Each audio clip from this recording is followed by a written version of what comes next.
the legends and the myths, Achilles and his gold, Hercules and his gifts, and Spider-Man's control, and Batman with his fist. And clearly I don't see myself upon that list. But she said, where'd you wanna go? How much you wanna risk? I'm not looking for somebody with some superhuman gifts, some superhero, some fairy tale bliss, just something I can turn to, somebody I can kiss. I want something just like this.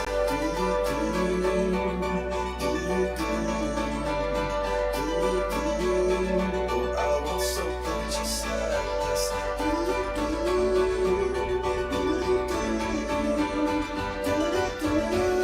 Oh, I want something just like this.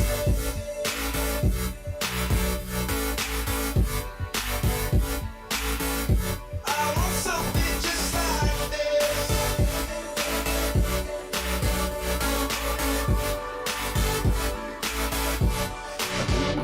Books and old, the legends and the myths, the testaments they told, the moon and its eclipse, and Superman unrolls the suit before he lived.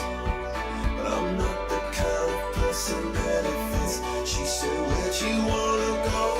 How much you wanna risk? I'm not looking for somebody with some superhuman gifts, some superhero, some fairy tale bliss, just something I can turn to, somebody I can miss. I want something just like this.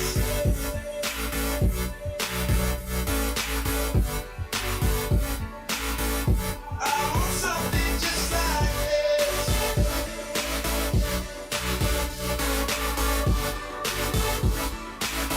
Oh, I want something just like this.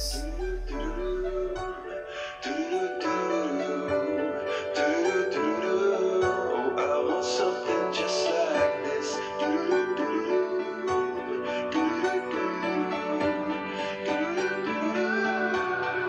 Where'd you wanna go? How much you wanna risk? I'm not looking for somebody with some superhuman gifts, some superhero, some fairy tale bliss, just something I can turn to, somebody I can kiss. I want something just like this.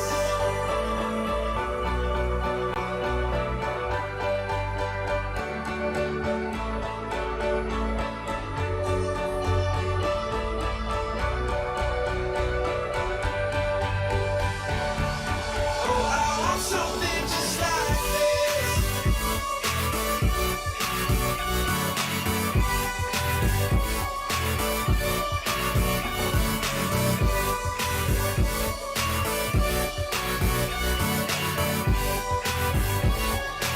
Oh, I want something just like this.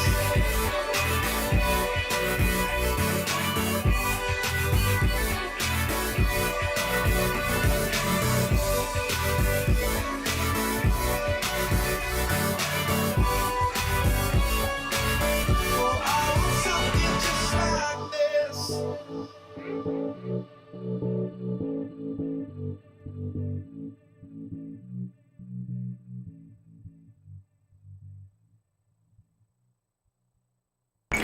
Been feeling a little edgy lately? Listen to Edge Radio. That'll push you over the top. 1540 AM and 101.7 FM. Business owners, thought leaders, when you're ready to connect with new customers, your radio station has the edge you need to succeed. Call 281-744-0446. For more information, call 281-744-0446.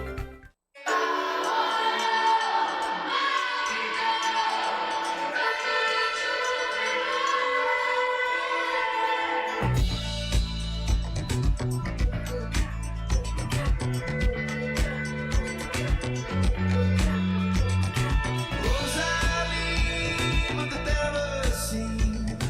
Yes, she had eyes like the moon. Would I be on a silver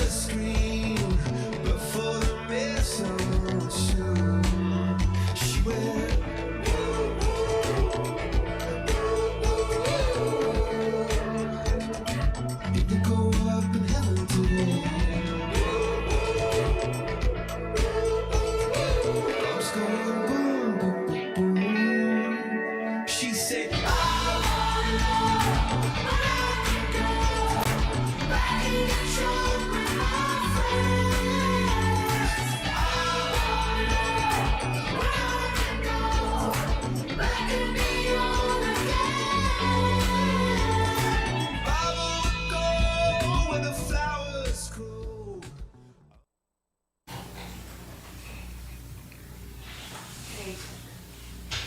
Ladies and gentlemen, we are back again on a glorious Friday afternoon.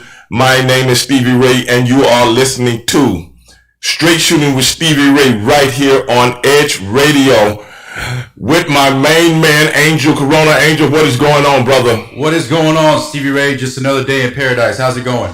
Brother, I'm good, man. I'm good. Good to be here. We're at a different time this week. Last week we were 10 o'clock in the morning. This week we're 2 o'clock in the afternoon. But it doesn't matter. If we're doing Edge Radio, we can be as edgy as we want to be. That's what we want the people to know out there. But if you want to watch us, I'm giving you a live feed right now, which I don't know how long I'm going to do because, usually I make people pay to look at me. But I'm not going to do that with you today. Right. I'm not going to charge them today. You know what I'm saying? Because, I've been having a lot of success in other media outlets. What do you think about that, man? I think Stevie Ray, anytime you get on the mic, you bring the heat. And this is the world's most dangerous radio show. Most dangerous. And we'll bring the heat. We will bring the heat. But, hey, man, I'm just glad to be back in radio again. I'm glad to be with the Edge family. For anybody out there in the greater Houston area, go to 1540 AM. Go to 1540 AM. Also in the greater Houston area, you can go to 101.7 FM. 101.7 FM. If you want to call in and holler at your boy. 281-587-1540. 281-587-1540. Memorial Day weekend, man. What do you think about that? Ooh, it's a beautiful weekend. Yesterday I actually went out to go fish. I went to Texas City. Really? And it was packed. It was really packed out there. Yeah. I just remembered that this was Memorial Day weekend. So definitely a great weekend to go outdoors and to live it up. And why not start your weekend off by chopping it up and listening to Straight Shooting with Stevie Ray? You know something? I'm kind of, I got mixed emotions about the Memorial Day weekend. What's that? Because usually I'm gearing up for the Indy 500. That's right. I had plans to go to the Indy 500. Whew. Do you know race cars is my first love? Yeah, I remember you giving me stories about how you're backstage, how you walk the actual track. Yes, I've been on the track. And now you're missing out. I've been in the pagoda.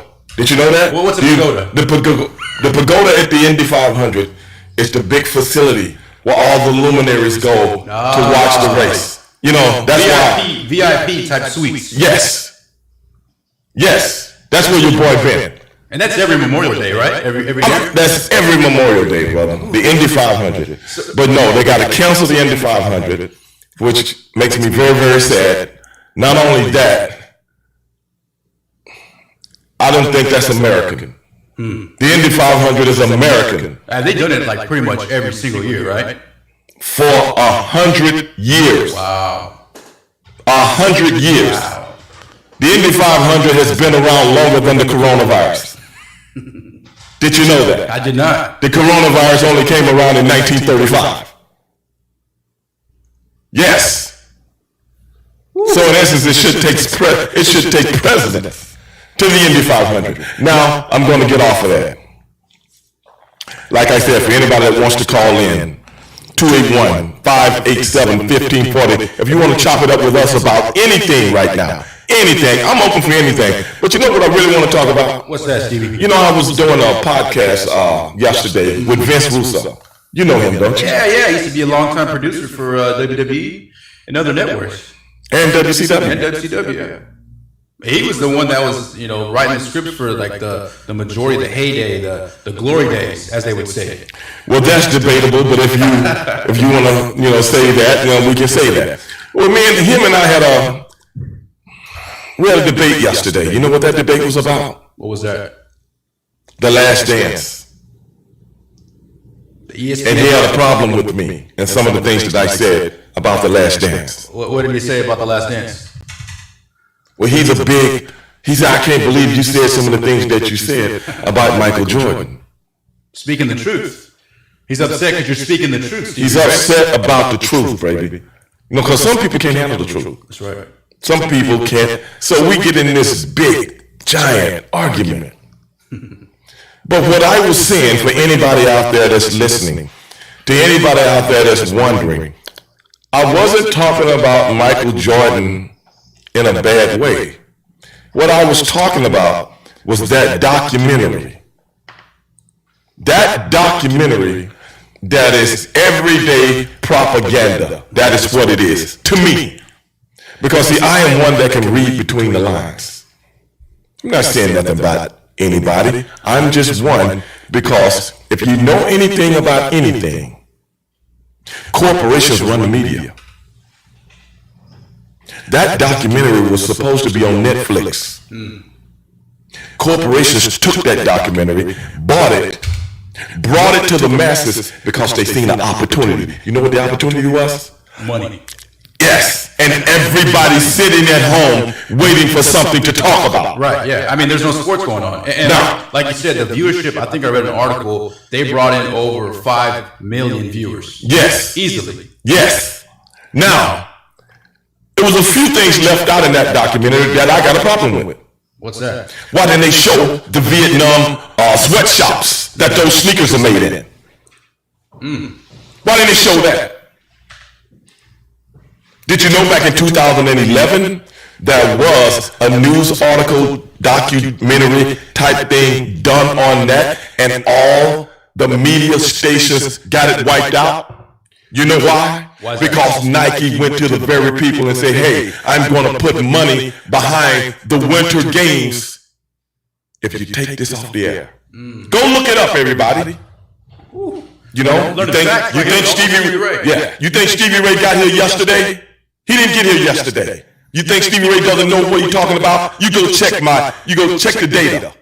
Go check it. Check the facts.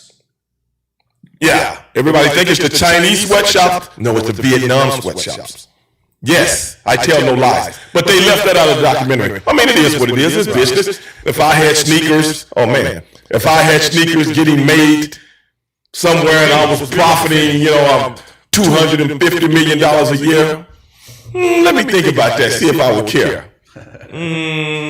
Nah, I probably would care. But You would probably try to hide there's it. nothing I can do about it. I'll try to bring a couple of factories to maybe Mexico. That's Right, close. yeah, That's close. I like that. Yeah. Okay, I lose 15%. Right. Yeah. I'm giving back to somebody. At least I'm in the Western Hemisphere. Right. At least you're touching your neighbors. Yeah. What's wrong with that? Nothing. I'm right here in Texas. It's a drive away. Yeah. Hey, look, see how I take care of my people. That's right. Well, Texas used to be Mexico. Yeah, that's right. For those people who don't understand. Yeah, I forgot about that. So, hey, baby, we all in the same boat. right. But do you see Nike and Michael Jordan doing that? No. But that's what the big argument was about yesterday. The big argument. And I'm still kind of shook up about it because, I had to explain to him what was what. But, And it is what it is. A lot of these consumers who buy Jordans and Jordan products, especially the shoes, will pay an arm and a leg. Yes. An arm and a leg just to have these shoes. They'll wait in line for hours. You know something? Why would you put a documentary out? This is supposed to be the last day in the 1998 season. 22 years after that. 22 years after that. You know why? I'm going to tell you why. And the way they did it, the way they pieced everything together. The only way, first of all, you're trying to convey to people, this guy's the best ever. Right. If you've forgotten. He's trying to stay relevant Yes. in today's world. Not so much as that. The only way you do it in the way that they did it, you feel a threat. Who's that threat, Steve? You feel a threat. Who's that threat? You know who the threat is. You know who the threat is. The threat is LeBron James. LeBron, King James. Not only a great basketball player, but a great humanitarian at the same time. What about that? He's definitely he definitely does a lot of the community. Outside of the basketball court, Exactly. he definitely touches. He impacts A real statesman. Right. A real statesman. Well, there was whispers that Michael Jordan, you know, he had to okay the whole documentary. It went through his production company. Everything. So there's a rumor out there that he really wanted to push this documentary after LeBron James won his title in Cleveland. Exactly. That was the setup. Right. The big payoff to get you, okay, if LeBron James wins the title this year, you put this out there to sway the people's minds again. See, people don't think sometimes, man. And that's what's wrong with us as people sometimes. Sometimes we don't think. You know? Right, yeah. But at the end of the day, on Straight Shooting with Stevie Ray, we're thinking. That's right. That's what we're doing. We're thinking. Because we read between the lines. We interpret what we're looking at. That's what a lot of people fail to do. Ladies and gentlemen. And like I said, if anybody wants to get in on this conversation, you holler at your boy. You know what? I think sometimes people have the same sentiments, but they're afraid to talk about it. What do you think about that? I think it's true. I think a lot of people don't want to read between the lines because once you read between the lines, you dive in deeper. And it's not just the surface layer. It goes a lot further, and there's a lot more things behind it than you actually realize. And you know what I got a problem with? What's From a that? sports perspective? How do they leave the whole story of the Houston Rockets winning back-to-back? Yeah. They just skipped 2 years. They want to talk about baseball and AA. Yeah. And some gambling. And then every morning, you notice how everybody has to talk about this documentary. Right. Everybody from 6 a.m. till 10 o'clock at night. Still talking about, Dennis Rodman, he had to go to the gamble in the middle of Scottie Pippen. His feet. Jordan said he was selfish because he got operated on his feet. And the man wasn't getting paid no money. Yeah, I'm going to go get operated on. That man was the most underpaid player for those years. I think he ranked in the 70s. I think it was in the hundreds. It might have been in the hundreds? Yeah. That he today he's equivalent of being paid from the guy of Oklahoma City who doesn't even play. That's how low his salary was. Now, if you my boy, and you are my boy, Right. and if I'm getting paid an astronomical amount of money outside the game, I'm getting paid more than almost the whole league outside the game. And I know my boy who's right there by my side, making $2.8 million a year. Now, to the regular person, that's a lot of money. Right. But in the NBA idea, that's nothing.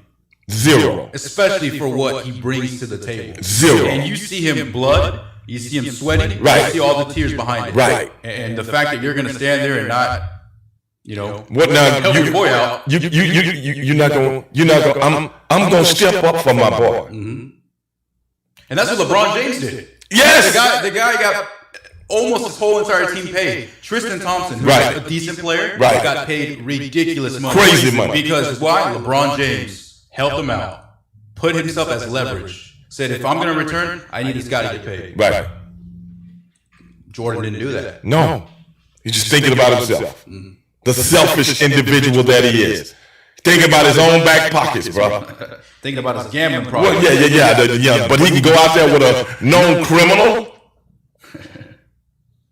on the golf course. Yeah. Betting holes and betting strokes. Then the next day, all the sports pundits. Well, I don't see anything wrong with that. Now, what if that had been LeBron James to even buy a guy a soda, you know what I'm saying, at the grocery store and shake his hand? Right. They would have. Did you see LeBron James?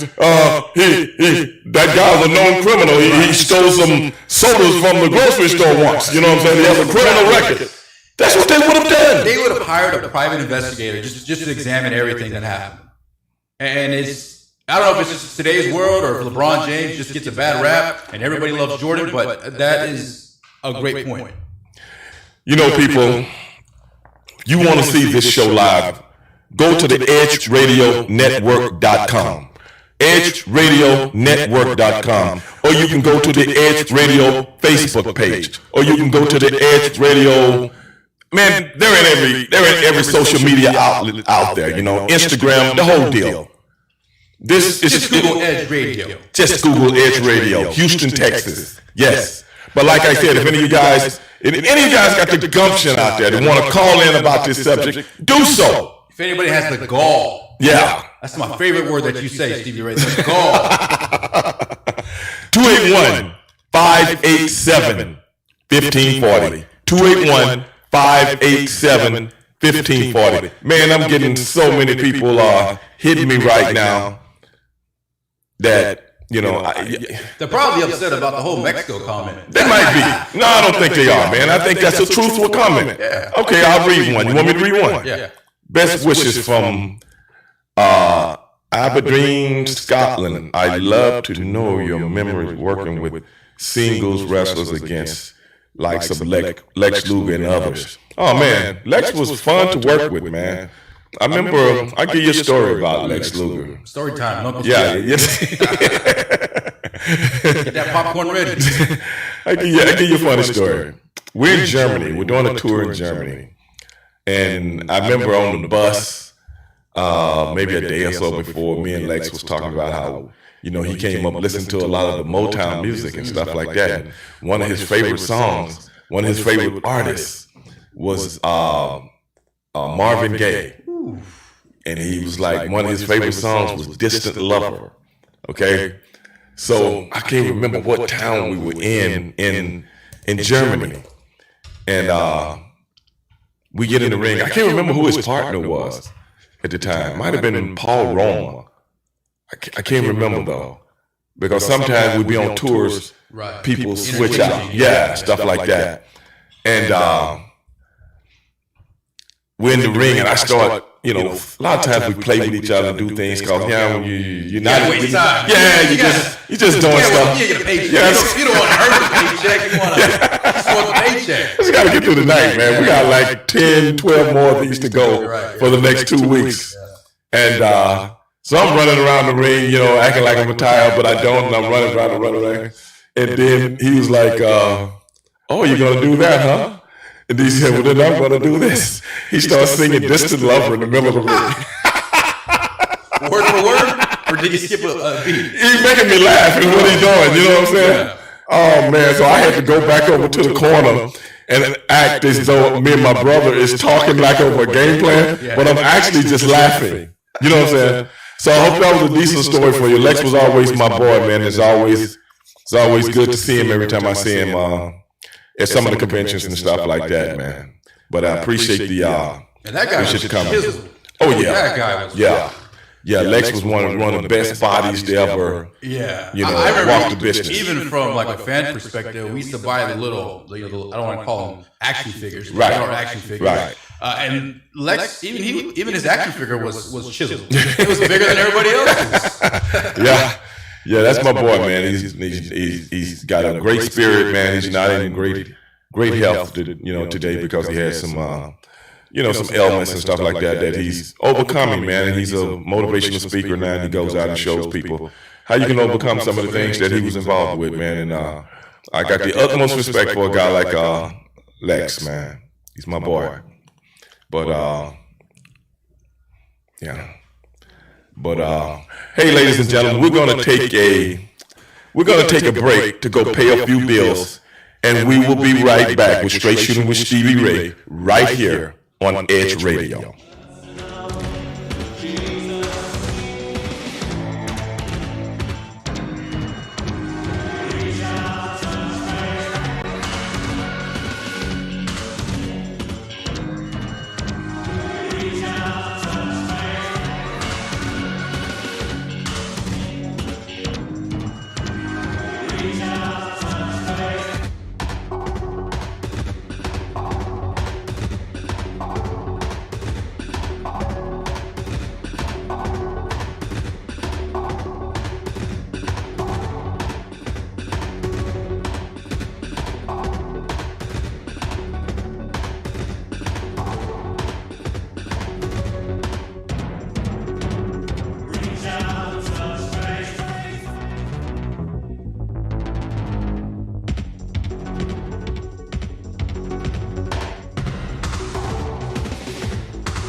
1540 AM and 101.7 FM.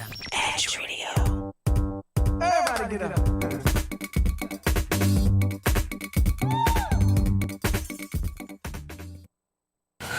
Okay, ladies and gentlemen, we're back again right here with Straight Shooting Stevie Ray. I am Stevie Ray. This is Angel Corona. We just got through chopping it up right here on Edge Radio about a few things that has been bothering me somewhat. Not a lot, but somewhat. You're not losing sleep over it, but I'm losing sleep over the Indy 500. oh man, that's terrible.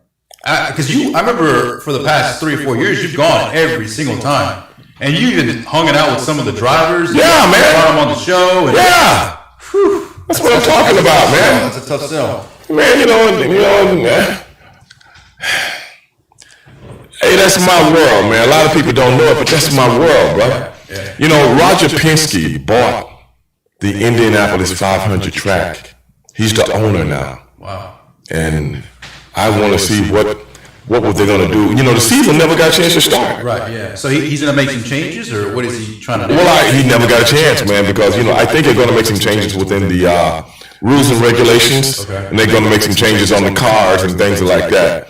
Because Roger is a, you know, billionaire, man. He's on like the board of a zillion companies, man. You ever seen those Penske trucks and all that stuff? Yeah. That's his stuff. Okay. Yeah. Wow. Detroit Diesel that makes diesel motors, that's his.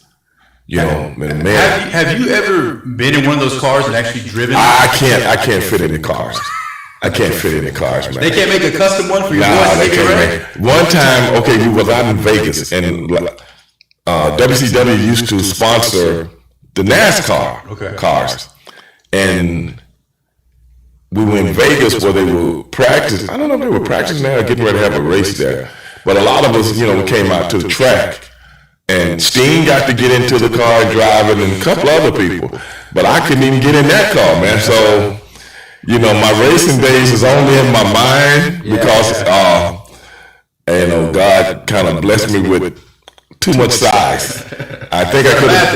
No, I used it for what I could do with it. But if I had been a smaller guy, you know, I could have maybe been a race car driver, man, with a little luck here and there. Aren't most of those Indy car drivers, aren't they? They're pretty short, right? Yeah, well, some of them in NASCAR, you can kind of tall sometimes, but they're not very big. Right. But they make the car to fit the driver, if you see what I'm saying. So it's really not really interchangeable. But I remember those guys when we were out in Vegas, they got on the track and they drove, and I think Steen spit out. Man, them guys don't know nothing about driving no fast cars. I know about driving fast cars. I probably had cars faster than those cars back then sitting in my driveway. So they wasn't used to real speed, man. I came up on speed, man. I'm going to read another one here. Those Indy... Now this was Rick Wilmore. Rick, I thought you was going to call in and talk about some boxing, man. Those Indy white boys wouldn't want you there if it wasn't you. Let's not like brand new. I'm gonna tell you something, man. At the end of the day, that could be true. I don't know, but a lot of the NASCAR fans are wrestling fans. That's right. They're one and the same. And when I went to my first NASCAR race, I was joking with these guys, man, because it had me there, my brother there, Sting and Lex Luger. We were there for the Saturday race, which is what they call the Busch race. And then the Sunday race is the Cup race. We had sponsorship on both cars, WCW. Never forget it. And everybody there, including my brother, wasn't real race fans. Well, I'm a race fan. So they got this big Winnebago type thing, that's worth about, I don't know, $500,000. And we got to sit in here. And, after we get through doing all our promotional stuff, and I'm like, I'm not sitting in here. Not me. I want to be live. Yeah, so I left, and I'm just walking around. And I'm no bull. Who's going to tell you something? No, exactly. Well, they didn't want to go nowhere. They wanted to be in the air conditioning and chill out, and it's got televisions and stuff like that all over the place. Well, I started walking, and a lot of people pay to bring their RVs and stuff like that, and what they do is they sit on top of them, in the RV area, and they can watch the race without going into the stands and stuff like that. So you're more in the infield. So I'm walking around and I hear these people calling my name. Hey, Stevie Ray, Stevie Ray. And I look up and it's these guys sitting up on their RV drinking beer and stuff like that. And I'm like, hey guys, what's up? And they were like, hey man, yeah, I hear you like racing and stuff. I'm like, yeah man, I said, what the hell y'all doing anyway? Oh man, we're just having a good time, man. Come on up here. And I was like, okay, here we go. So I climb up on the top of their RV. Yeah, I climb up on the top of their RV. Now they got a United States flag over here, and they got the rebel flag, over here. So I'm like, hey man, what's with this flag? You know me, you're not gonna hold your tongue. Yeah, I'm like, I said, hey man, what's with this flag right here, man? And they were like, oh, Stevie Ray, no, that don't mean nothing, man. Man, that's just us and our Southern heritage and stuff like that, man. We not really, blah, blah, blah. I was like, man, I didn't care. I was just asking, you know what I'm saying? They ain't like, you. But they were really cool guys. And I must have stood up there with these guys for like 30 minutes. The next thing you know, it's 100 people over by their RV. You know what I'm saying? Some of the guys that came up here, now it's crowded. Now I'm like, now I got to get out. Yeah, right. So came off so much of the show. Right, there's people just, hey, what's up? So finally, I'm like, hey man, I got to go over to where I made something up. I don't know where I was going. I was just going. I got to go sign some more. But we had done that already. So I get down and I walk down a little further, and here's these other guys. And another big RV. Hey man, what's up, Stevie Ray? Man, what's up, man? Blah, blah, blah. Their RV was a little smaller, but they had like a canopy thing. So now I had to sit here and talk to these guys for about 15, 20 minutes, you know what I'm saying? So that was my experience, what Rick is talking about. My experience was all positive. Even, you know who else I met that day? Who's that? Super Bowl winning quarterback for the Washington Redskins, Mark Rippon. Mm-hmm. Mark Rippon, me and my brother was walking, we hear somebody calling our names. We turn around, it's Mark Rippon. And I look at him, I look at my brother and say, is that Mark Rippon? You know what I'm saying? Yeah, you're like, that's what? And then like, hey man, I'm glad you guys stopped, because it's like a lot of people, we got security, because we're going to do an autograph thing. And he comes up and he got this lady with him. And the lady is his mother. Yeah, that was his mother. And he was like, hey man, I have to get y'all to give my mother an autograph, man. Y'all her favorite tag team over. Yeah, Mark Rippon. And at the Indy 500, because he owned one of the Busch cars. He was the owner, and Chad Little, who went to college with him back in Washington, wherever he went to school at, somewhere in the Pacific Northwest area. And him and Chad had got together, formed a team, and he had Chad Rick, because I was like, what are we doing here, man? He's like, man, I own whatever was on the side of the car, I can't remember. But he's like, I own the so-and-so car. And I'm like, oh, really? I said, man, you play with my teammate, man. He's like, who's your? I said, my high school teammate. He's like, who's yours? I said, Darryl Green. He's like, man, you went to school with Darryl? I said, yeah, man. Small world, huh? Yeah, and see, me and my brother went to do the North Turner show when North Turner was the head coach. Yeah. For Washington. We went to do that show because they found out that Darryl and I went to school together. Wow. Yeah. Yeah, so we went to Washington. Everywhere, Stevie Ray. Hey man, I never think about him, man. I even talked to the king in Saudi Arabia once. Yeah. Nah, I'm just kidding, man. It don't go that deep. I go with that guy too. It don't go that deep. But I just want to address what Rick was talking about. It's not as deep, you're rooted as, you know what I'm saying? I think they're just very passionate fans, and that's just how wrestling goes too. Yes. They defend their guy. Oh yeah. That's how NASCAR is as well. Oh man, especially back in these days, because you got to remember, these were the days that Dale Earnhardt was still ruling. Right. These were the days that, some of the guys from the late 70s and 80s were still big. Wow. So their popularity was through the roof. It's kind of like pro wrestling. You see the difference on how you can the have guys a wrestler, in his 50s today. Right. We'll bring in more attraction, bring in more ticket sales than a guy who's maybe more athletic, right. More ability. What people don't understand is still the entertainment business. Right. And as long as it's the entertainment business, people get locked in on you. Sometimes it's not about what you can do, like you just said, It's about who you are. Right. And how you do it. Yeah. You got to make, in the entertainment business, you got to make that connection, man. Put it like this. Tom Cruise hasn't been on top since 1982 till today because he's been sitting at the bus stop. Right. No, he's been putting in work. You know what I'm saying? Denzel Washington. He ain't been around all these years, still working on top. That's a term that we use in the business. Still working on top. You know, like some guys turn into a character actor or supporting actor. Right. These guys are leads.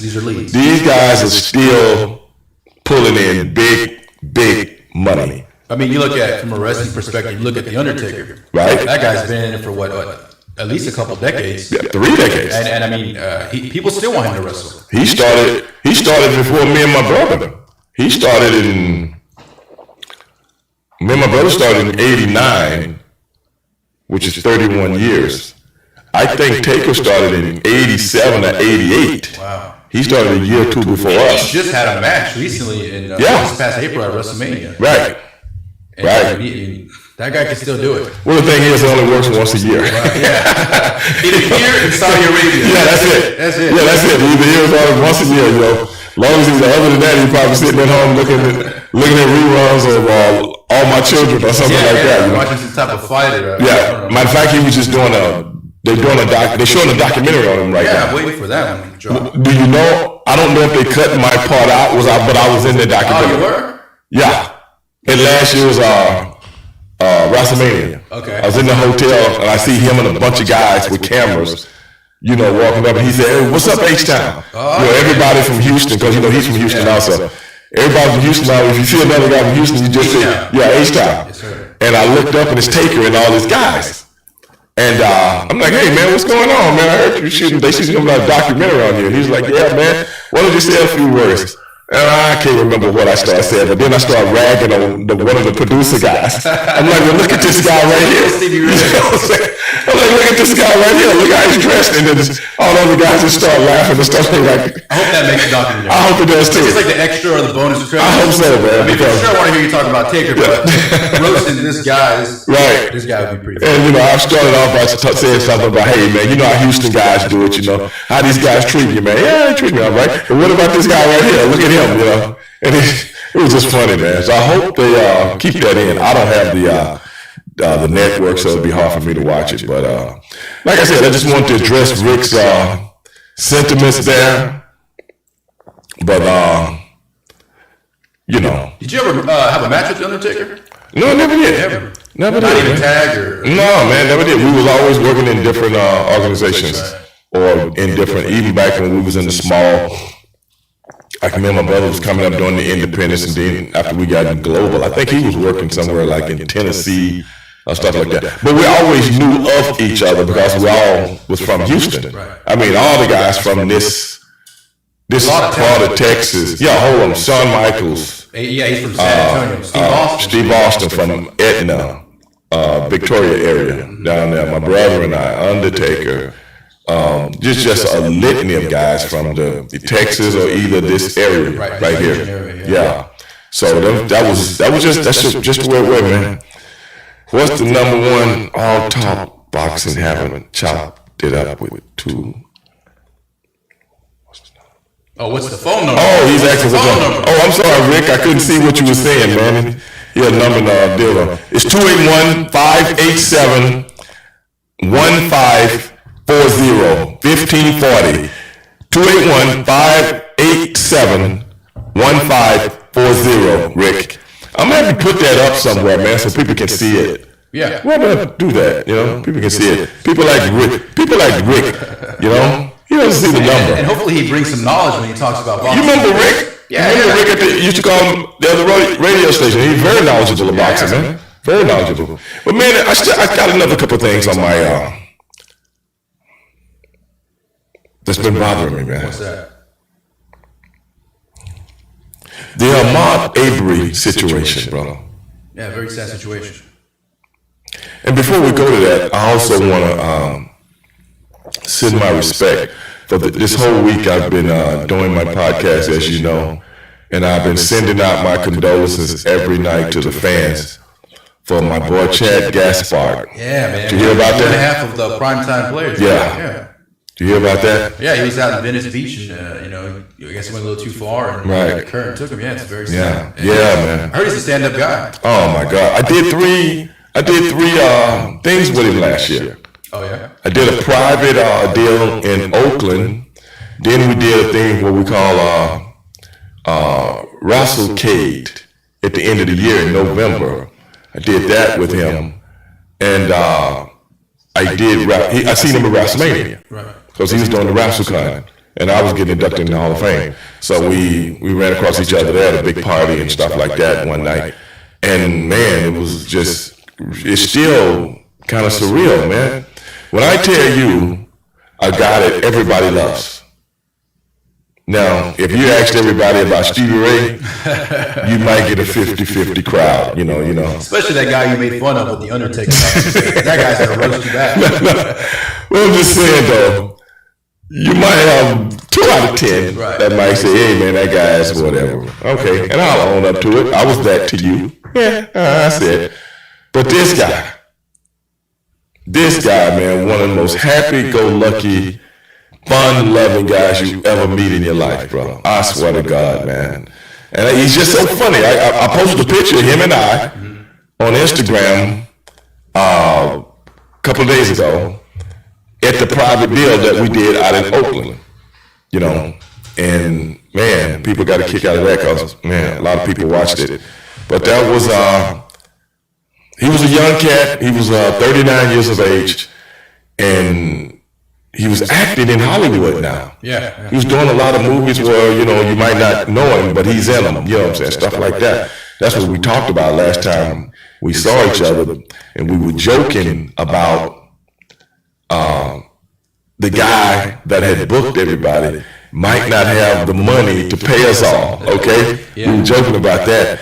And I was like, hey man, I don't know if I'm gonna be able to get those new wheels on my truck that I wanted. This guy ain't got all my money, so they were just like ribbing me about that all day long. Everybody's those wheels. I'll never forget that. Him and JT, they kept bothering me. I said, "Hey, dude, I don't know if you're gonna get your wheels, man." I was like, "Oh well, man." I said, "I need that." I said, "I do this so I don't have to take money out of my own pocket to do stuff, So, you always have to be there for the young guys, man, as a mentor. And, those guys always came to me and asked about advice and stuff like that. And, man, it's just a tragic situation, man. But with all that being said, this situation has been going on for the last few weeks now. That's been changing from day to day. Ladies and gentlemen, right here on Edge Radio, I'm going to talk about it. Right here on Straight Shooting with Stevie Ray, I'm going to talk about it. You know why? Because that's what we do on this show. We don't shy away from the desperate things to talk about. We don't shy away from the hard things. We don't shy away from the controversial things. As a matter of fact, we relish them because we like being on the edge. As a matter of fact, sometimes I might just step off the edge. Get me riled up enough, I might just step off the edge. But the Ahmaud Arbery thing, man. Have you been paying attention to this whole thing? Yeah, I mean, it's an unfortunate situation. It's very sad, and it's still happening. That's the thing that a lot of people, it rubs off. Right. It's still happening. Right. But you know what gets me? What's that? How the whole thing went down. And how they tried to demagogue the guy's name. Make him look like... Did you know his mother got a phone call? Before we get into all the other particulars, his mother gets a phone call. You know what I'm saying? And from an investigator. It says, your son has been involved in a robbery. And he was the aggressor in that robbery. In an altercation. And your son has been killed. That's probably the worst news you can hear as a mother. But firstly, the news is not even accurate. Right. What robbery is this investigator talking about? What robbery? He wasn't involved in the robbery.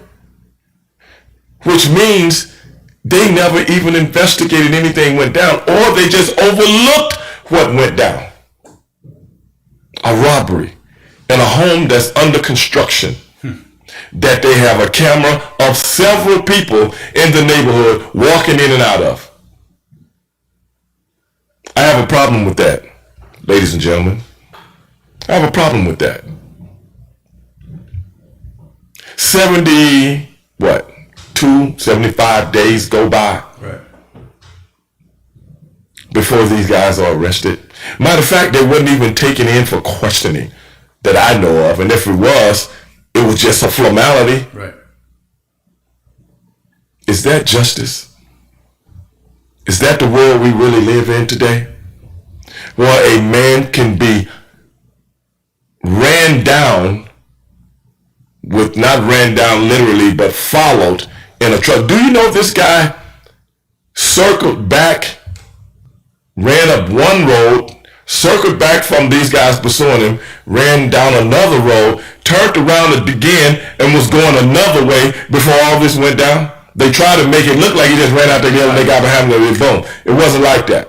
He was definitely being followed. Oh yeah, I got the 100%. real. I've done the real research. Mm-hmm. I've done the real research. Mm-hmm. Right. They pursued him for quite some time, and then this, what is his name? This William Byron, the one that videotaped the whole thing. Do you know they arrested him 2 days ago? Really? Yes. And he's on the he's on the news and all these news outlets. I'm getting death threats. Yeah. You know, they call me at 3 o'clock in the morning. You wasn't saying that when you get your truck. Right. Yeah. When you're there filming everything. No, but he blocked the guy. He blocked the road from the guy when the guy was trying to run back the other way. Which means you was in on the well, I just went because I seen something something unusual going down just like anybody else would. I figured the tape would help. You lying sack of garbage. I mean, really? Come on, man. Then you get caught, now you're scared. Oh, I haven't left my house. Where you going? You going to chase somebody? Right, yeah. What do you mean you haven't left your house? You don't need to be going nowhere anyway. I haven't left my house, him and his fiance. Is this crazy? Am I losing it? No, it's definitely crazy. And it's 2020. Brother. I mean, you can't go on a jog. No. You can't go on a run. No. I mean, you're trying to better your lifestyle. You're trying to, stay healthy, and then, something like this happens. Right. Back in February. It just seems like the more the story goes on, the more people dig up, the worse it sounds. And the prosecutors wrote in his report that these guys were justified in doing what? Man, what kind of world we living in? And this is the thing. The tape that came out, all the other officials had viewed the tape already. So the tape is not what got them arrested. It was the outcry of the people crying for justice that got them arrested. Other than that, they still would have been sitting at their house every morning eating a bowl of cornflakes. That's what they would have been doing.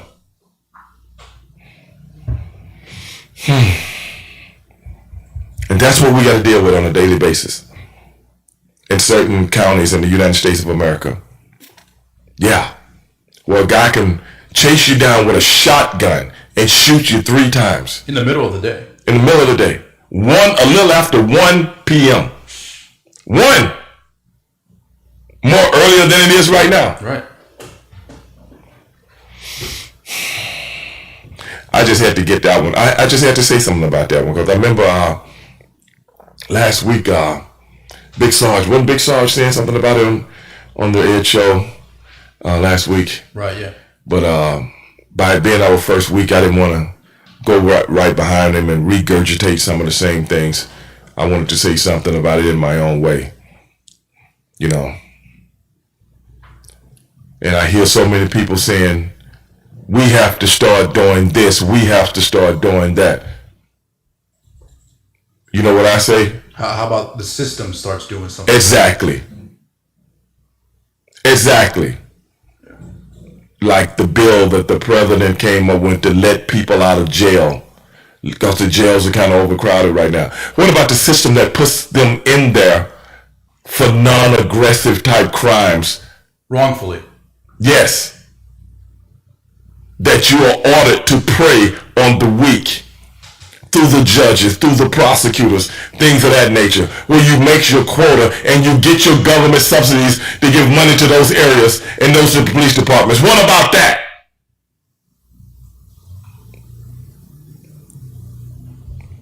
I mean, who grieves for these people? Nobody in this country, I tell you that. That I know for a fact. Because you got people out there that have seen this whole situation with Mr. Avery and still say these guys were justified in doing what they did. And that's a mindset that I don't think would ever. You can't change that. You probably can't.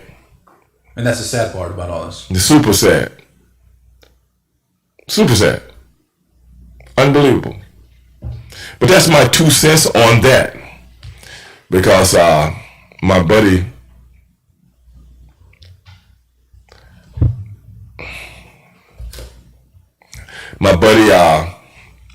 wants to do a show about this on his podcast.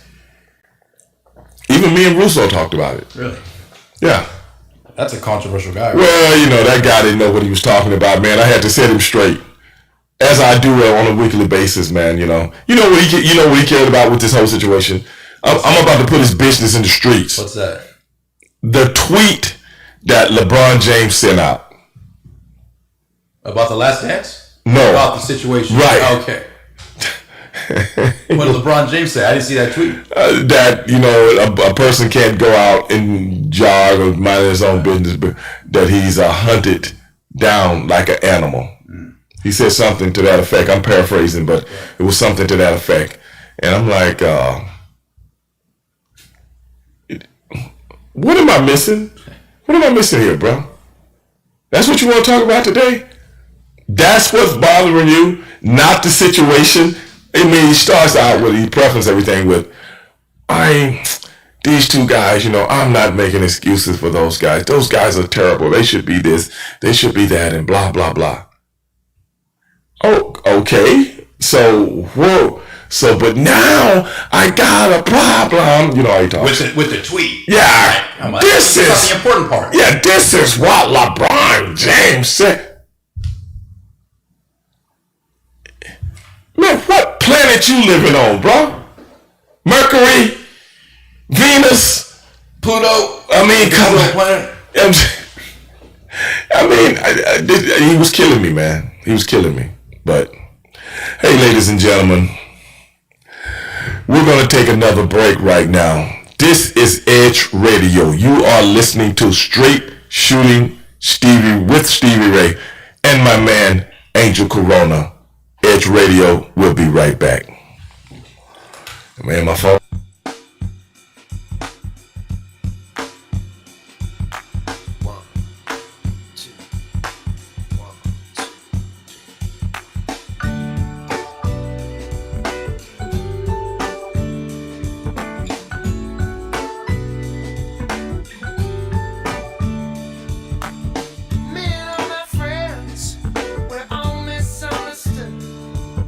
Say we stand for nothing and there's no way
Okay, we are back. Edge Radio. This is Stevie Ray along with my man Angel Corona, and we are the host of Straight Shooting with Stevie Ray.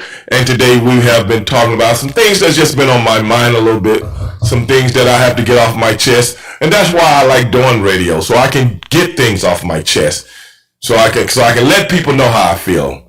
That's what we do, Angel. Yeah, and it's such a sad story that you get to miss your favorite first love, the Indy 500. So, I mean, what's your weekend looking like as far as your plans for Memorial Day? Man, do you know, since I can't even remember, since I was a little bitty boy in the late 60s, I've never missed an Indy 500. Wow, that's wild. Do you know, from 1963 to the present, I can name every Indy 500 winner. Really? That's hardcore. In chronological order. That's real talk. Yes. Hey. Who won last year? And last year, 2019, that was Penske Racing in a Chevrolet powered, I can't remember the name of the chassis, but it was the Frenchman by the name of, God, what is it? I know his name. He just started with the team a couple years ago. Don't tell me. I definitely don't know. That's why you can look it up on your phone. Simon Pagenaud. Okay, Simon Pagenaud. Simon Pagenaud. Yeah. The Frenchman. See, I always watched NASCAR growing up. Now this is IndyCar. Right. NASCAR's the bigger cars. They look like regular cars. But I mean, I was going to give Indy a chance this year because especially with there's no sports going on. Right. But then they canceled that as well. So, I mean, they're just canceling sports left and right. Now, if they cancel football, what's going to happen, Stevie Ray? If they cancel football, then I think the world should cease to exist. That's what I think. Do you think it'll happen, though, is the question? Well, think about it. The preseason starts mid-August, first week one. No one cares about preseason. Right. Week one starts, the first week of September. Right. I mean, what do you see? The preseason game, they might X, but I'm going to tell you right now, brother, if the NFL has to lose a dime, the NFL, the guys that run the NFL are worse than Nino Brown on New Jack City. You know what I'm saying? They ain't giving up a dime. Right. They will have people working with no clothes on to make sure they don't steal nothing, bro. That's the NFL. I'm not lying, brother. That's the NFL. And they don't want nobody or nothing messing with their product. That's why they blame their bad ratings on Colin Kaepernick. Yeah. And then after everything was over and done with, it was a lie. Everybody made profit that year. Everybody got a check of $230-something million. A check. Everybody, 32 teams. That's the Nino Brown syndrome, bro. As far as I'm concerned. That's the Nino Brown syndrome. So they ain't giving up a dime, man. Especially because that's the biggest sport in the United States of America. I think people will be outraged. Absolutely losing their mind. I would be. Yeah. Football, period, makes so much money in this country. I mean, football took the day of the Lord over. Oh yeah. It's now football Sunday. I forgot about that. I mean, and now they're trying to take Thursdays, right, and Mondays, right, which is great. Too. I forgot. Now the Lord actually got to ask them to do have 1A, 1B. Can I get in here for a minute? Right. You know what I'm saying? Yeah, that's. I just need an hour. That's all. Yeah, that's it. Yeah. You know what I'm saying? I'll try to be through before you. Yeah, that's right. I'll try to be through before 12. Yeah, exactly. You ever been to one of those 12 o'clock churches? Nobody's there. I know. I'm gonna be honest with you. A friend of mine invited me to go to church last year. Right. Because she was singing in the choir. Mm-hmm. And it was on a Sunday. And guess what? I went. I think I went to second service, right, which was around 10, I guess, something like that. I think the church is called. I'm not gonna put the name of the church out there. You know, I don't want anybody to know where I went. but the church is called the church. So I go. You know, the usher guys, lead me in, and it was not too long after the Hall of Fame thing, because a couple of guys walked up to me and go, "Hey man, congratulations," and I was like. What the hell? Oh, the Hall of Fame. Oh, yeah, I got. You know what I'm saying? I forgot about that. Hall of Fame. You know what I'm saying? I forgot, man, because I'm in church now. I'm not thinking about it. So I go and sit down, and you know, it was a good service. The first thing they did, you know, I look up. It's like a basket. You know, the basket is making its rounds, and I'm like, oh man, I just sit down, bro. I mean, let me hold a prayer before I throw some change. Oh my God, you know, hey brother, I mean that's what it is. So I'm a kind of person. I don't keep money on me, man. Right. As you well know, if I got more than $20 at one time, but as soon as I spend it, it's gone. So that's why I don't even use money anymore. I use my credit card, man. So anyway, I just happen to have about $7-8 on me, and I threw $5 in the deal. I've never put that much money in the basket in church in my life. Never done it. You know, and they wanted to put it in this little envelope, man, and, you know, and lick it and stuff. And I'm like, oh, what happened to the days when they just, I guess people were grabbing the money, and you know, when it comes back out, I don't know. So I put it in the little deal, because I didn't know, because I'm looking at other people do it, you know, so I said, oh, this is how you do it today, Yeah. You don't want to be that guy who just grabs the basket and passes it along and doesn't put anything in it. Well, it was nobody sitting beside me, so I couldn't pass it nowhere. It was like an usher guy right here, and you know, he's like standing there waiting for the basket to come over here. I'm sitting at the edge, you know, so it's like, oh man, I can't pull the old gimmick like you used to do back in the day, you know, act like you do it, give it to him. So I'm like, okay, what the hell, man? That's my girl, man. She's a friend of mine. Right. I threw it in the basket, you know, what the hell. So they started singing, and I could see her because they got the big video screen. I'm like, oh man, there go my friend. Oh, this is a big church. Yeah, man, it's a huge church, man. I would have saved my $5. Yeah, that $5 would probably make a dent, but hey, I don't know. But I see him singing, man, and I'm like, oh man, there go my friend. You know the deal. Yeah, getting into it. And after I listened to that for a few minutes, and then I don't know if this guy was the preacher or the deacon or the pastor, whatever. One of them, right. You know, I think they have seconds sometime, you know, to open up for them, you know, like a comedian. Like a comedian. Yeah, you know, like the comedian guy that just walked out of here, you know. He's an opener. I think this guy was an opener. I don't think he was main event guy yet. But I'm going to be honest with you, man. I sit there for a few minutes, and you know what I'm thinking about? How the Steelers are going to beat Dolphins, or I could not get it out of my mind. I could not get it out of my mind. Right, yeah. I was like sitting there like,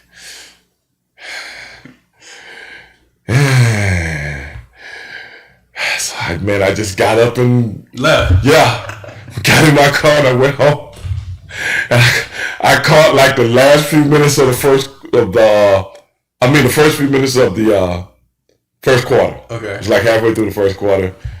And I was trying to tape it, but I didn't want to look at it later because I know I'm going to hear it on something. You look on your phone, you get an alert notification. Right. And my phone knows I'm a Steeler guy. Yeah. And it's always sending me something about the Steelers.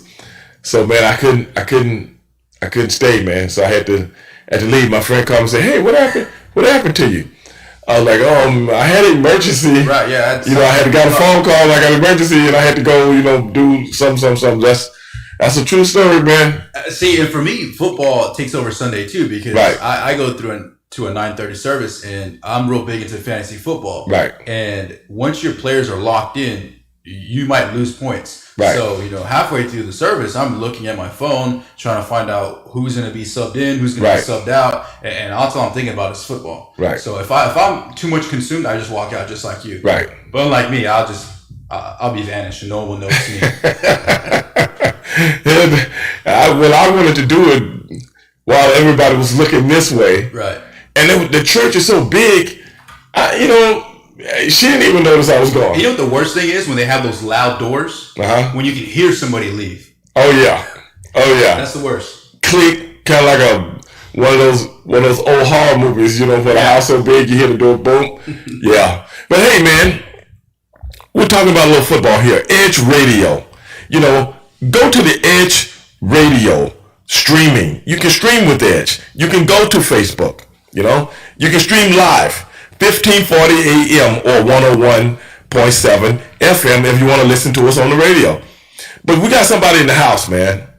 Mr. EdgeRadioNetwork.com himself.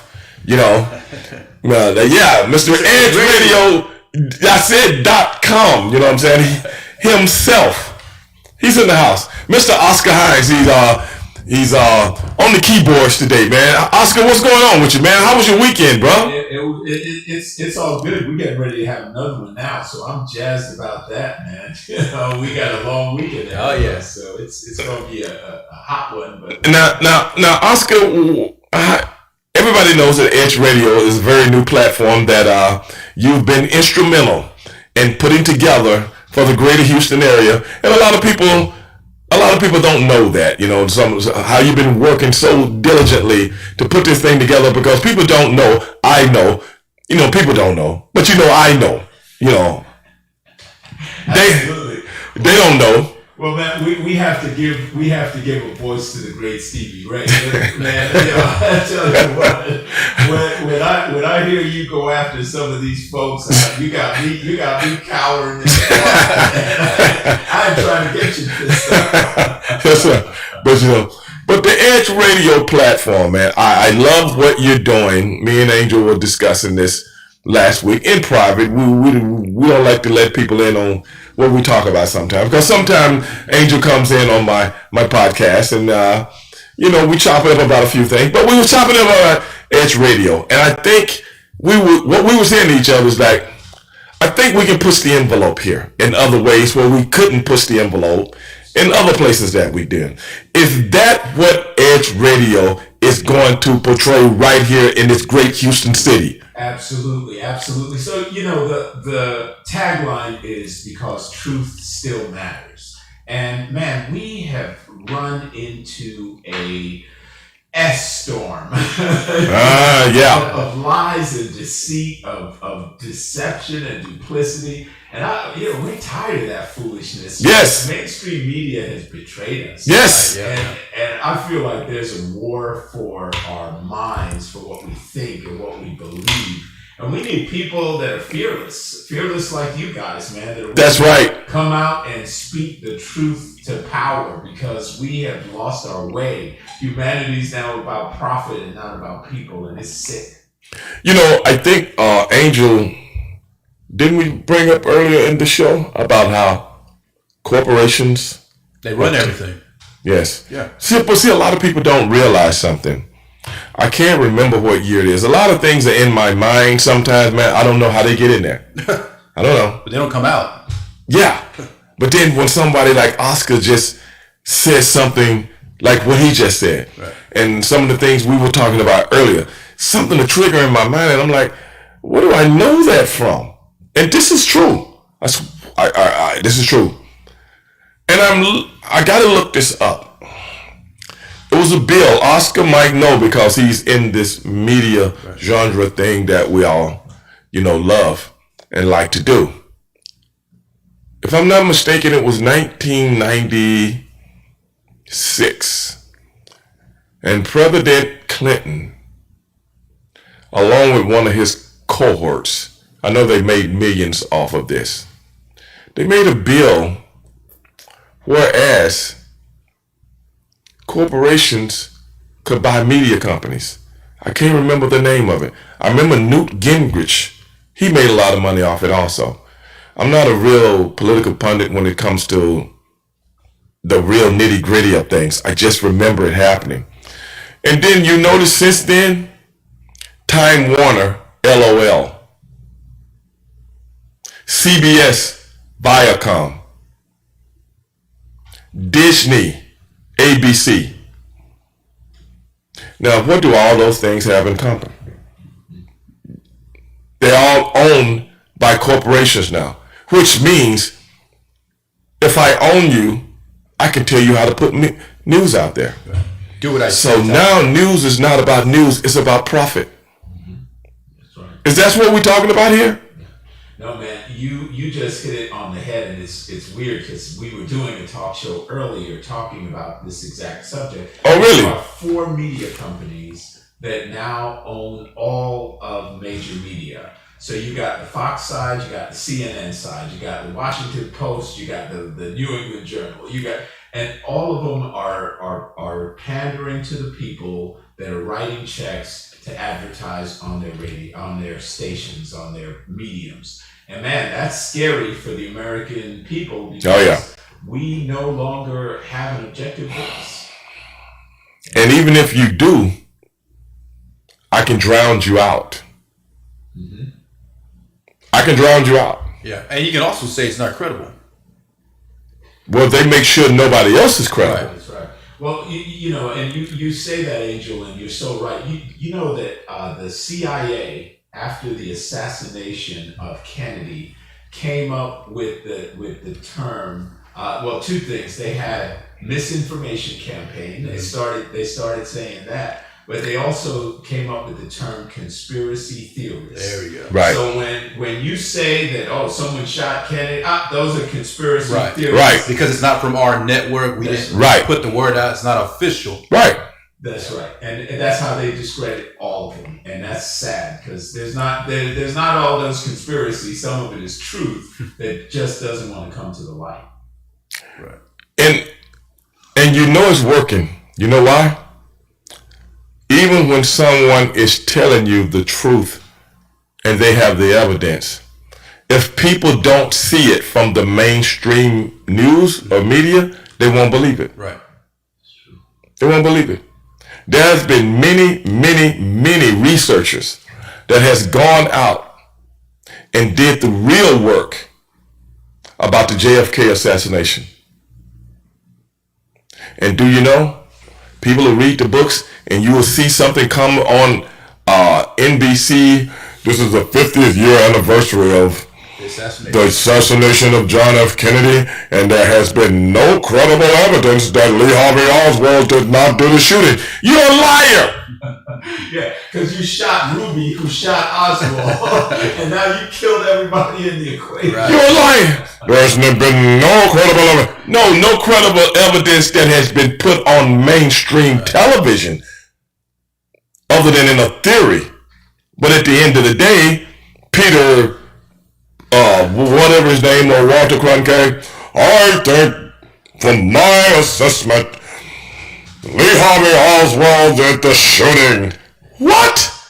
Well, wait a minute. Didn't the Warren Commission say that 2 of the shots came back to back? This man has a bolt-action rifle that takes 2.6 seconds to shoot. We're not putting aim in there, but to cock and shoot, and 2 of the bullets came within 1.3, 1.4 seconds of each other. How does that happen? Doesn't add up. Bolt action. Now, if you're a sniper, you got to cock. You're not even looking at the car no more. Right. Cock and then come back. No marksman, even Carlos Hancock, who was the best marksman in the Marines at the time, couldn't do it. But you're telling me a guy that's 23, 24 years old, right, who was a radar specialist, who everybody in his platoon said he was one of the worst shots out here, who was a radar specialist. Now, if you can shoot that good, I don't know a lot about the Army, but I know a little bit because I know a lot of my family members have been in the military. Whatever they see you're good at, they'll put you. That's where you're going. Right.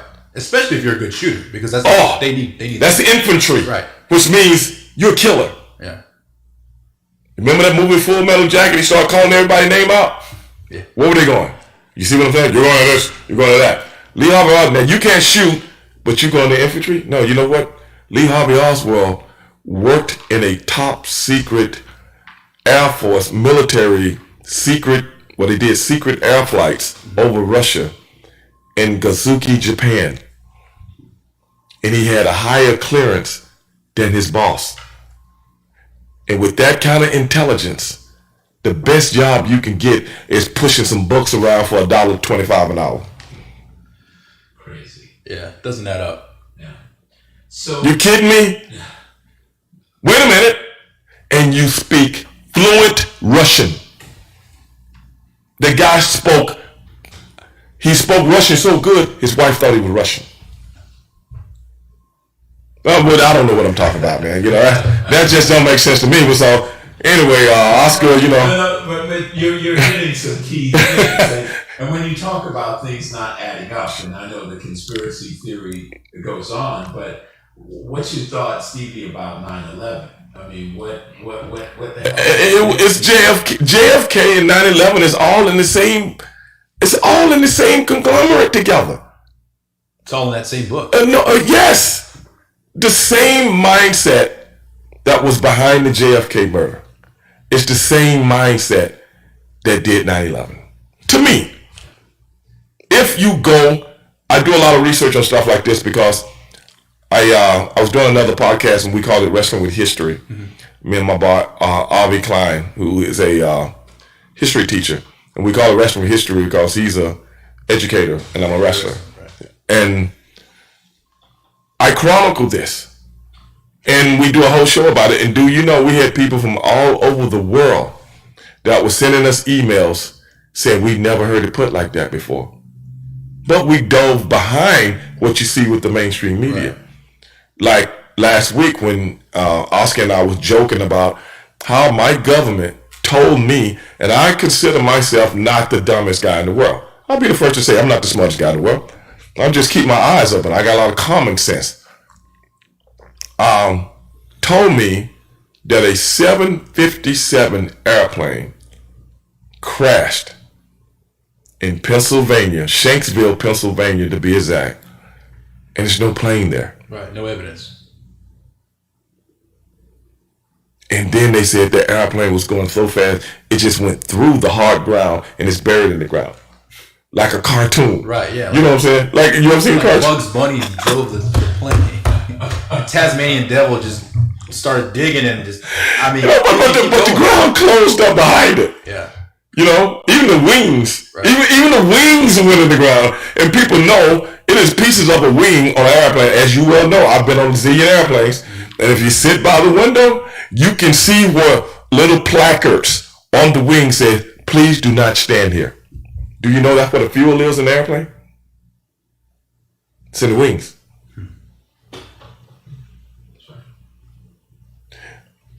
You remember the Sully, the airplane pilot that had to land in the Potomac in New York? What made that airplane go down? Do you remember? No. Birds. Oh yeah, right. There's some big birds out there. Birds went through, because they flock over that area. Yeah. Went through the turbine. Yeah. That's how fragile an airplane is. Have you ever seen the front of an airplane? They got pictures of it where birds have hit the nose, and the nose is did it in. A bird. But you telling me an airplane is so strong now. I'm just giving you evidence on the airplane is made out of composites. You know why? It has to flex. You know, it has to flex like a bird. Yeah, to move around. Yeah, that's why they make them like that.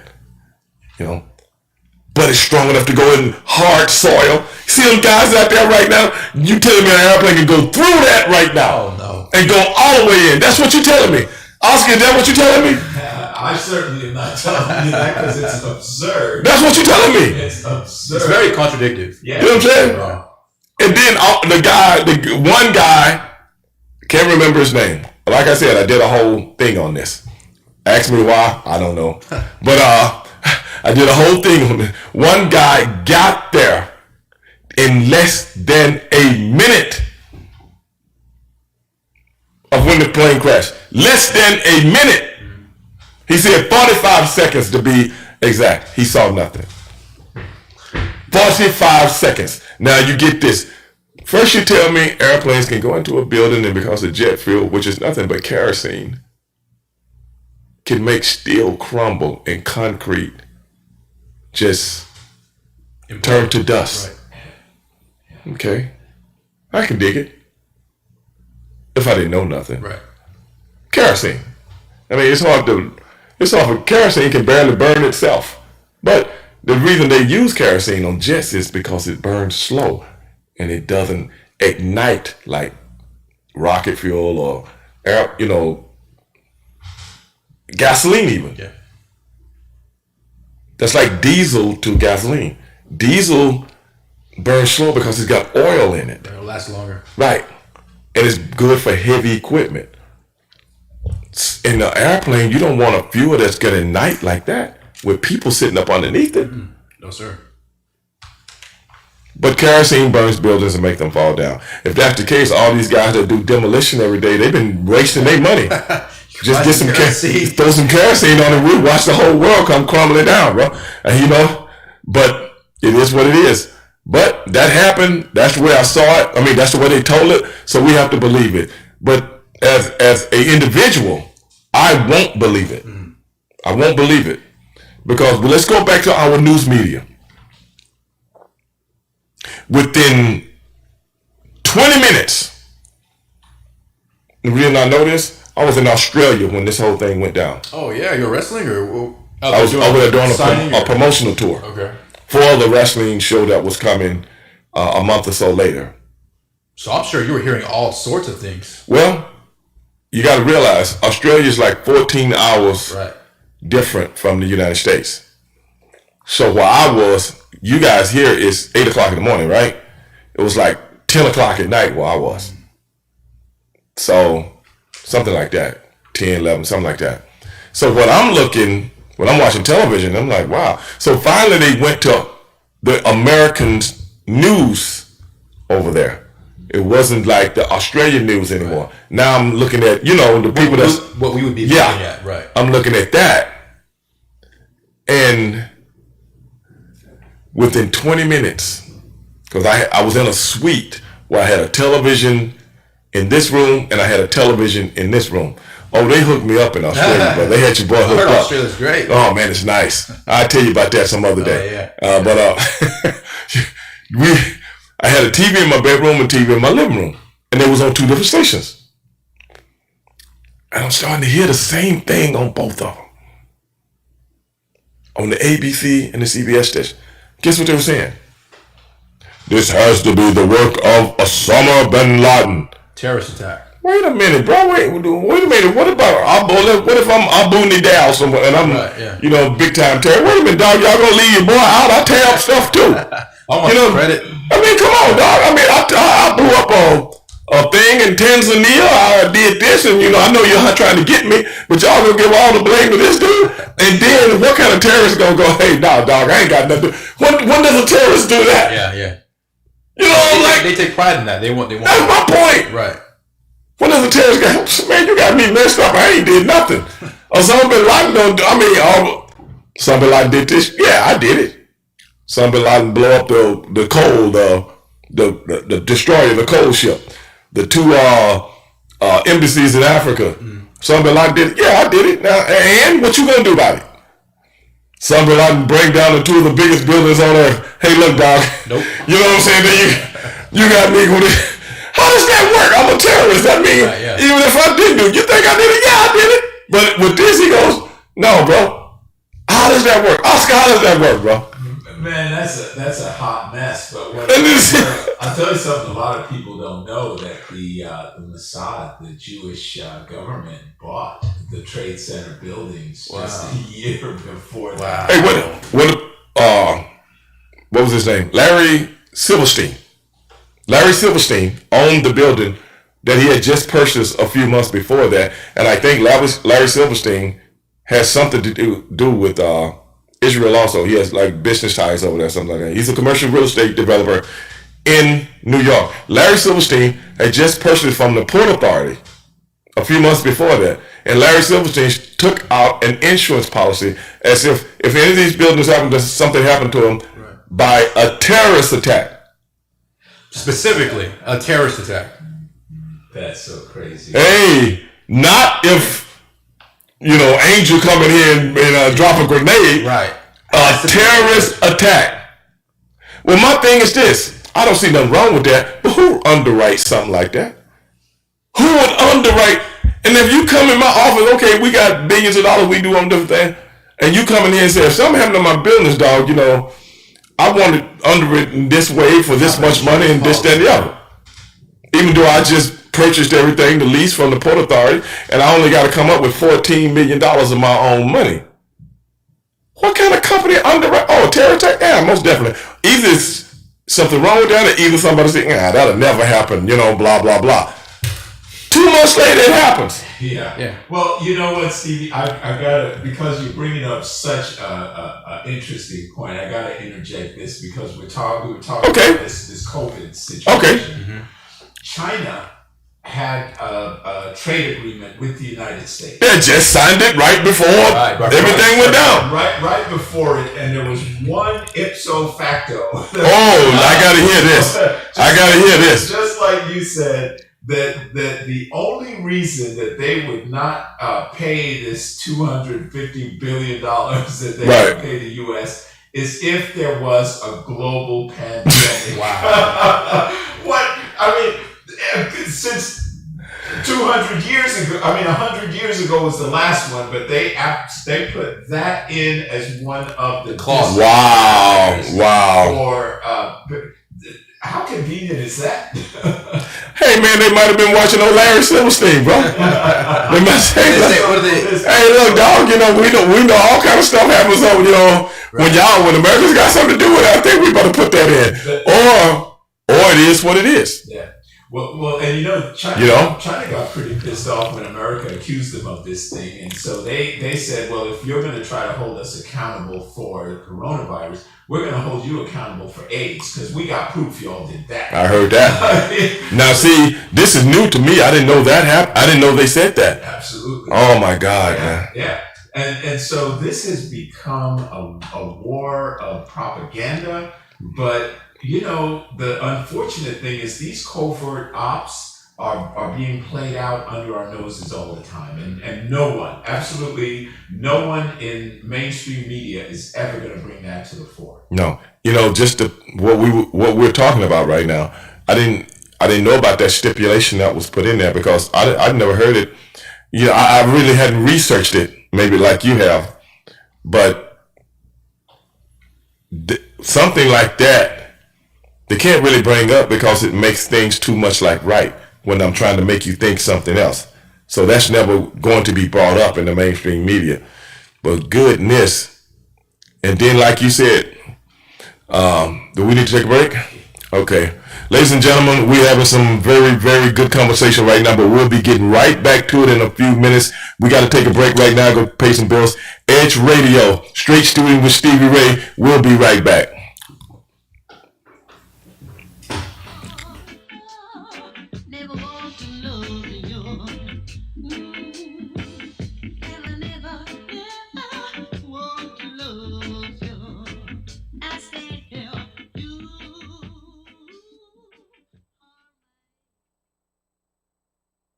Dickinson, San Leon, Kima, we've got you covered. KGBC, Galveston, Houston, 1540 AM, 101.7 FM, Pasadena.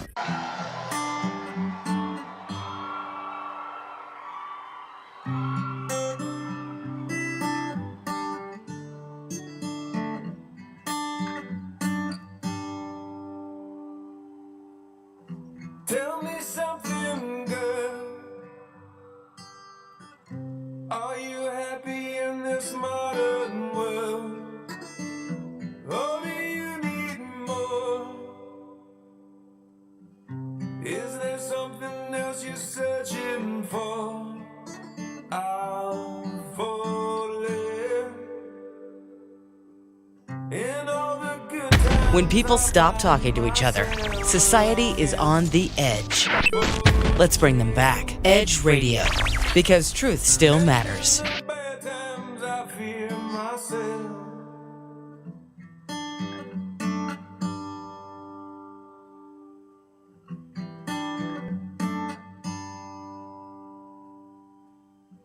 Tell me something, boy. Aren't you tired trying to fill that void? Or do you need more?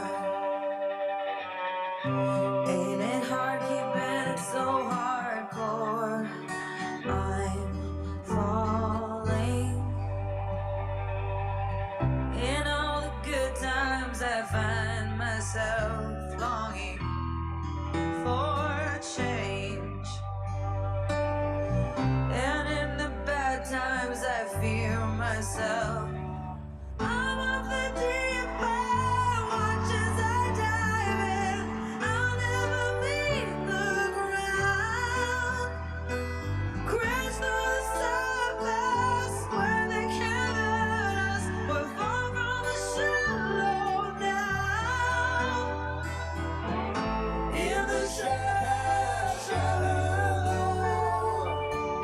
in the shallow, in the shallow,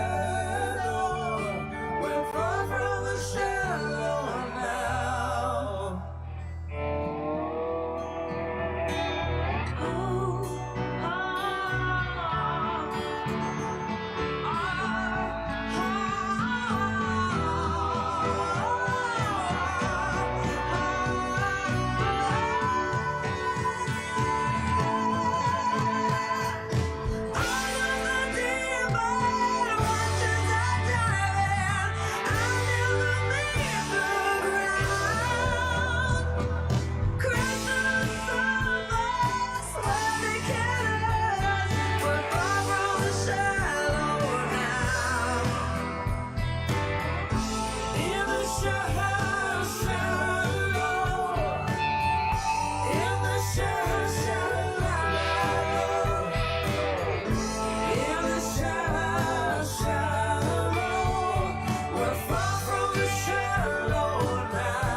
Chain, chain, chain.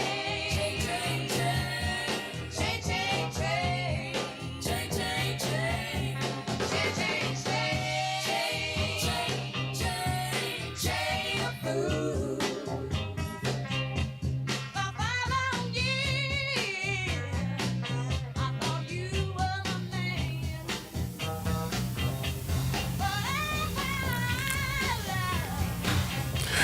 Okay, we are back right here, Edge Radio. My name is Stevie Ray. I'm sitting here with my partner, Angel Corona. And Oscar Hines is in the house. He's joined us on the keyboards. As I said before we went to break, Edge Radio, ladies and gentlemen. Edge Radio is where it is today, Angel. It's where it is today, and we're gonna do everything we can to make Edge Radio the hottest radio show in the city of Houston, Texas. We're definitely gonna do our due diligence to push the edge. Yeah, I say push it over the edge. Push it over the edge, right? Yes. Have you sitting on the edge? Yes, sitting on the edge. You know, when you're watching like a good movie, you're like, yes, it's so freaking good. Yes. And then all of a sudden you're sitting on the edge. Well, that is us. That's us. I couldn't explain it better, bro. I couldn't explain it better. That's what Edge Radio is about. You know, I mean, we ain't playing around over here, bro. No. We're fighters. That's right. You know, I'm a born fighter. You're definitely a WWE Hall of Famer, so that's definitely in your DNA. Yeah, that's true. It rubs off on me. That's right, man. You know what? Champions know champions. Champions know champions. And game knows game. Now, I was told that Robert Reed, former Houston Rocket great, might be doing a radio show here. Yeah, a long time ago, a Houston Rocket player. It was in the 80s, right? Yeah. Thinking that early 90s. Early 90s, yeah, something like that, yeah. Well, I was told that he may be having a radio show here. Now, what is he going to talk about? I was about to say, what are they going to chop it up about? I don't know. About how high their socks were and how low their shorts were? How high their shorts were? Yeah, I think so. You know what? I think if Robert Reed has a radio show on this station, 101.7 FM, 1540 AM, you know what I'm going to do? What's that? I'm going to come down here and make sure I chop it up with him. Bring out the best in him. You know, I did a couple of events with him before. Really? Yeah. Don't ask me what they were. I can't remember. But at the end of the day... So you guys know each other pretty well. Well, I think he knows me. Mm. You know. I watched a couple of games. I watched the game when he got... a couple of blowouts. No, I'm going to be honest with you, man. Robert Reed is very, very, very big fan of Robert Reed, man. He was always...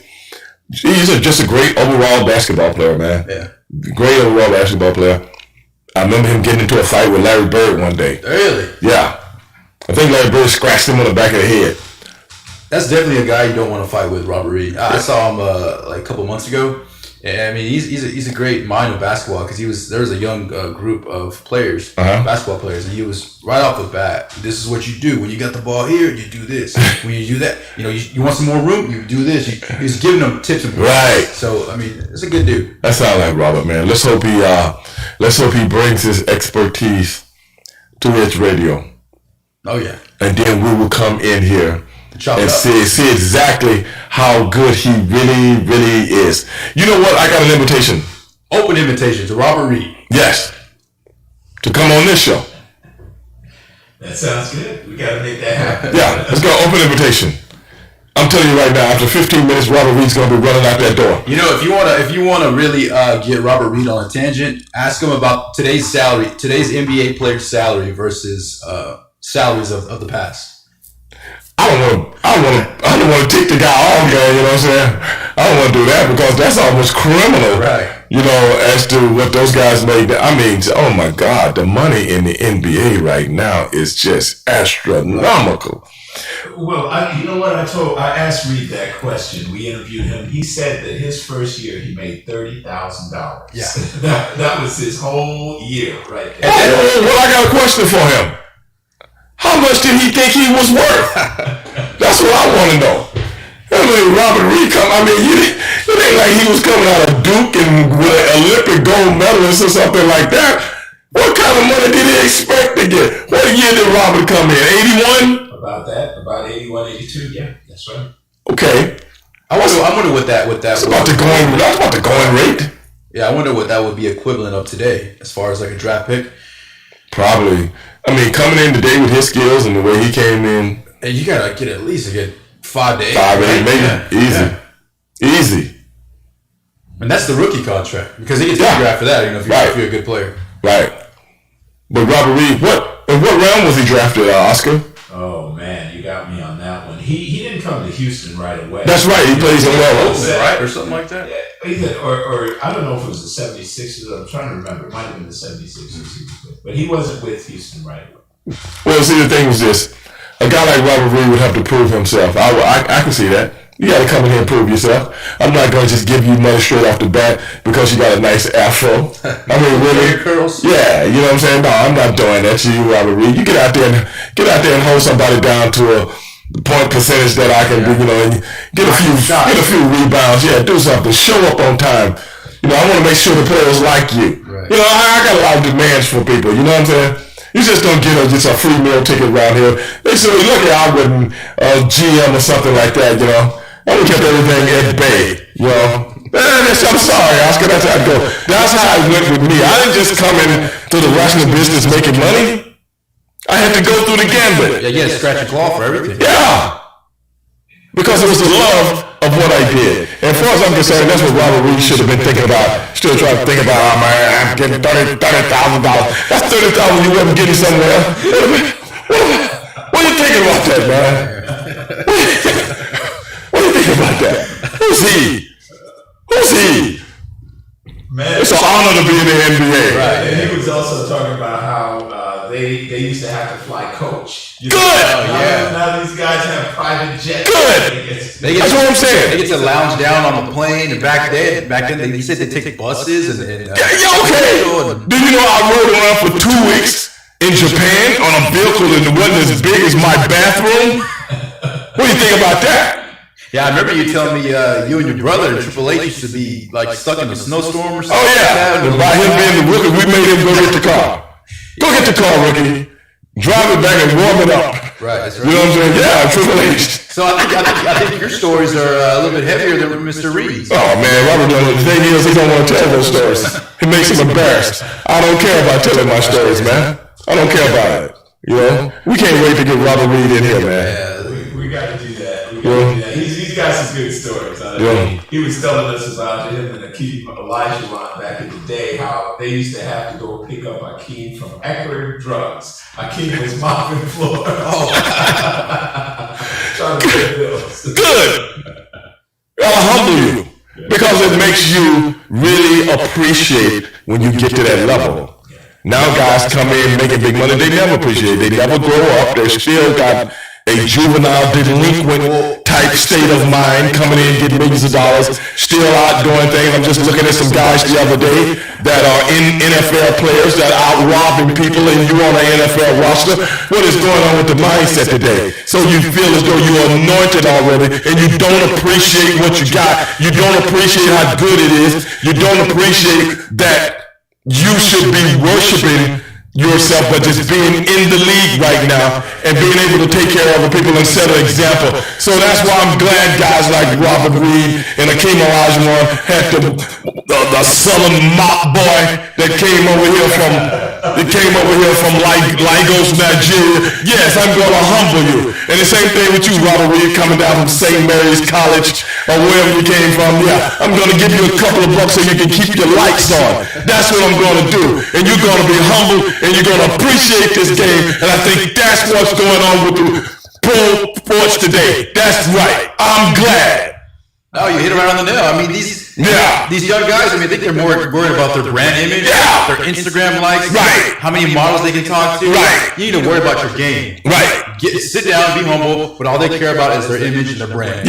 So they need to take a page of old Stevie Ray. That's right. You should have like a motivational speaker. I think I'm going to do that. Athletes. That's what I'm going to do. Yeah, I should be. Yeah, because I really tell them what's up. Not like Chris Carter. Yeah. You know, you're not going to tread like talking about having a wingman or somebody to take your stuff. What's that?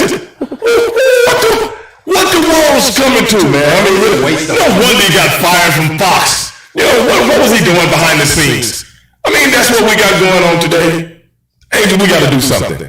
What do you think about that, Oscar? I think you're right, man. They are spoiled. They're entitled in many respects. You know, sometimes these guys curse out a ref or something and they get a $30,000 fine. That's lunch money. What is $30,000? They'll still continue to cuss. That was Robert Reed's whole salary in 1981, 1982. You couldn't even buy a Chevy Citation. You know what I'm saying? With that kind of money back in those days. Come on, man. Hey, it is what it is. Hey, man, Hey, man, I'm not holding any punches when it comes to stuff like this. Nobody. You know what I used to wrestle for? What's that? You know what Your quota? $5. $5 a match? Yes. How long would that last? Like 15, 20 minutes? I didn't care about the money. Right. I just wanted to get in the ring. I was just glad somebody got a ring set up somewhere for me to get in and do what I do. It was the love of the game. Yeah. $5. $5. So I don't want to hear about Robert Reed and $30,000 coming in the league as a rookie. I don't want to hear about that. $5 sounds way less. Yeah, with them cotton bobby socks on that he was wearing up and down the road. I don't want to hear about that, man. I don't want to hear it. You know? I definitely think, you're coming up is definitely a lot more clawing and scratching to get where you got. That's why I have the attitude I have about some of those situations. That's why I have the attitude I have about guys coming in. And it's the same thing in the pro wrestling business. Right. It's the same thing with these kids. You want to be Hulk Hogan, and you ain't did nothing. You don't even know how the business works. You want to judge someone else. And you're not paying me enough. Okay, your job, okay. You don't like your job, quit. Right. Ain't paying you enough because in the entertainment business, even though professional sports is entertainment related also, but once you become a fixture, once you become a named guy, a made man, if you will, you're going to get yours. Look at Tom Brady. Look at Tom Brady. It's a perfect example. I mean, the guy goes to Tampa Bay and gets paid. What about Dak Prescott right now? Yeah, he just turned down a pretty big offer. And I would have turned it down too. Right. You know why? Why's that? Because as a junior, I had my team ranked number 1 in the SEC. Okay? Yeah. Not like some of these other guys that came in the league the same time I did. They come from Division II colleges and they number 1 guys and they get $30 million, $25 million right off the bat. I come in the league. I'm the MVP at the Senior Bowl. I had Mississippi, Ole Miss, or Mississippi State, whatever. State, yeah. I had them ranked number 1. Right. No one heard of Mississippi State. Right. I mean, they were competitive against Alabama. That's what put Dak on the map. In my senior season, I'm the MVP at the Senior Bowl, which proves I can get the job done. Then the Carson Wentz's of the world coming out Nick of Foles of the world. or Nick came out before them, but I'm talking about the Jared Goffs of the world. They're number 1 and number 2. Both of them getting $25 million. Yeah, Jared Goff had a ridiculous contract last year, and now they're actually asking him to take a pay cut because they realize they messed up. Yeah, they realized they messed up. Yeah, too late now because I ain't getting back 1 red cent. That's just me. Yeah, it's your fault. But a Dak Prescott, and the reason I'm pulling for Dak is this. I'm a number 4 on draft charts. Do you know what Dak was making in his first year? These 2 guys got $25 million because they were number 1 and number 2. Right, you get more the higher you are. Yeah, at the high position. That's how the scale works, you know? So they can go buy their mother a brand new house. A big one at that. Cash. Yes. No interest. None. They probably gave him the house. Right. I'm a 4th round draft trust. I go to the Dallas Cowboys. I'm not expected to do anything because y'all got Tony Romo. And y'all got Kellen Moore in front of me. That's right. I forgot about Kellen Moore. So what I'm going to do? I'm a 4th round draft trust. I'm probably getting paid $400,000, you know, after taxes and a few things I buy for my brothers and my mom and this, that, and the other. I ain't got nothing left. I mean, you know, I got some good money, but you know, I can go get that. I think you're worth more. Yeah, I can go get that SS Camaro, you know, something like that. On the equivalent of a Chevy Citation in the NFL. Okay. Now, over the last 4 years, I've been to the Pro Bowl twice. I led you to a 13-3 record. I've been to, 3 playoff games, and I won 1. It was never my fault when we lost. It was always the defense's fault, if you want to really talk about it. Now, last year we were 8-8, but I had, you know, arguably, yards ride, I threw for almost 5,000 yards. Now I'm up for my money. And before you even get my money, and them two guys from, you know what I'm saying, that wasn't MVP in the, they didn't play in the SEC the way I did. I'm playing against professional players every week. But that's how you looked at me. And now you want me to take a pay cut. Take one for the team. Yeah. Well, where were the team when I came out? When I had all my credentials behind me, and I had all my accolades behind me, and didn't nobody care. You didn't give me nothing, I ain't giving you nothing. That's business. Franchise me. That's fine. And I'll hold out.